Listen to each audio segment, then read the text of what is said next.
ବଜ୍ରପାତରେ ଜଳିଗଲା ସବୁକିଛି। ସର୍ବଶାନ୍ତ ହୋଇଗଲେ ପରିବାର। ଦମକଳ ବାହିନୀ ଆସିବା ଆଗରୁ ଜଳି ଛାରଖାର ହୋଇଗଲା ସବୁକିଛି। ହଠାତ୍ ସୁ ସୁ ହୋଇ ମାଡ଼ି ଆସିଲା ମେଘ ପବନ, ବିଜୁଳି ସାଙ୍ଗକୁ ପ୍ରଚଣ୍ଡ ଘଡ଼ଘଡ଼ି।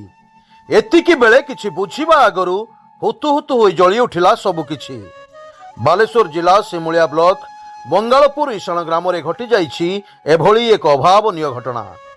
ସୁକଦେବ ବେହେରାଙ୍କ ଘରେ ବଜ୍ରପାତ ହୋଇ ସବୁ ଜଳିବାକୁ ଲାଗିଥିଲା। ଘର ଛାଡ଼ି ପରିବାର ଲୋକେ ବାହାରକୁ ଦୌଡ଼ିବାକୁ ଲାଗିଥିଲେ। ବଜ୍ରପାତ ଏତେ ଜୋରରେ ହୋଇଥିଲା ଯେ ଘରେ ଥିବା ଚାଉଳ, ସିମେଣ୍ଟ, ସାଇକେଲ, ଆସବାବପତ୍ର ସହିତ 40,000 ଟଙ୍କା ବି ପୋଡ଼ି ପାଉଁଶ ହୋଇଯାଇଥିଲା।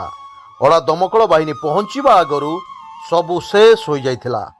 ଅଡ଼ା ଦମକଳ ବାହିନୀକୁ ରାଣୀତାଳ ରେଳ ଫାଟକ ବାଧକ ସାଜୁଥିଲା ବେଳେ ସିମୁଳିଆବାସୀ ନାହିଁ ନଥିବାର ଅସୁବିଧାରେ ଶିକାର ହେଉଛନ୍ତି, କିନ୍ତୁ ଏଥିପ୍ରତି କାହାର ତତ୍ପରତା ନାହିଁ। ବାଲେଶ୍ୱରରୁ ସ୍ପେଶାଲ ରିପୋର୍ଟର ବନମାଳୀ ମହାକୁଡ଼ଙ୍କ ରିପୋର୍ଟ, ସ୍ୱତନ୍ତ୍ର ଓଡ଼ିଶା ଲାଇଭ୍।